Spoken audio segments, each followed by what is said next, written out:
এই ছেলেটার একটি অলৌকিক শক্তি আছে যার সাহায্যে সে যে কোনো জিনিসের ভেতরটা দেখতে পায়। একদিন সে এক মেয়ের দিকে তাকিয়েছিল, তখন মেয়েটি রেগে গিয়ে বলে, তুমি কি দেখছো, এখনো গেলে না কেন?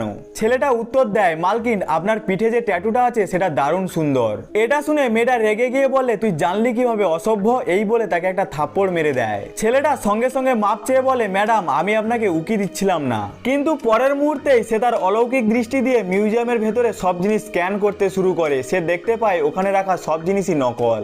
এই সময় তার মনে পড়ে যায় কিছুদিন আগে তার গুরুজি তাকে এক বিশেষ শক্তি দিয়েছিলেন, আর এই ঘটনাগুলো আসলে সেই শক্তিরই ফল। ছেলেটা আরও বুঝতে পারে মিউজিয়ামের ভেতরে একমাত্র আসল ও দামিক জিনিস হলো মাটিতে পড়ে থাকা একটা ভাঙা ফুলদানি, আর এই জিনিসটাই খুঁজতে মালকিন এত দূর থেকে এসেছেন। ঠিক তখন মালকিনের ফোন বেজে ওঠে। সে কল ধরতেই ওদিকে থাকা তার সহকারী বলে, ম্যাডাম নিলাম শেষ হয়ে যাচ্ছে, আমি যে ফুলদানিটা আপনাকে দিয়েছিলাম সেটা নিয়ে তাড়াতাড়ি চলে আসুন।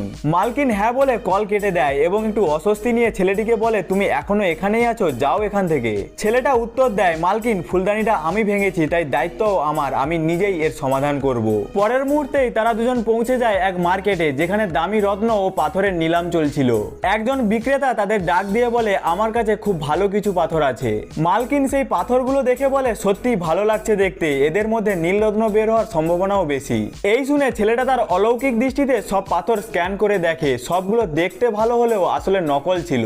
পরের মুহূর্তেই তার নজর পড়ে নিচে পড়ে থাকা কিছু খারাপ মানের পাথরের দিকে। সে স্ক্যান করে দেখতে পায় একটি পাথরের ভেতরে সত্যি একটি দামি নীল রত্ন আছে। সে সেই পাথরটা তুলে নিয়ে জিজ্ঞেস করে, ভাই সাহেব এর দাম কত? বিক্রেতা বলে, এটা তো খারাপ পাথর, তবে যদি কিনতেই চাও তাহলে 20,000 টাকায় দিয়ে দেবো। মালকিন তখন বলে, না ছেড়ে দাও, যদি খারাপ বের হয় আমার কাছে অত টাকা নেই। ছেলেটা তখন বলে, চিন্তা করো না, এতে তোমার কোনো ক্ষতি হবে না। ঠিক তখনই একজন লোক এসে বলে, এই ছেলেটা মিথ্যা বলছে, যদি সত্যি এই পাথরের ভেতরে হীরা বের হয় তাহলে তুমি যা বলবে আমি তাই করব। মালকিন ছেলেটার দিকে তাকিয়ে বলে, তুমি কি একদম নিশ্চিত সত্যি হীরা বের হবে এর মধ্যে থেকে? সত্যিই কি হীরা বের হবে তা জানতে কমেন্টে পার্ট 2 লিখতে ভুলো না।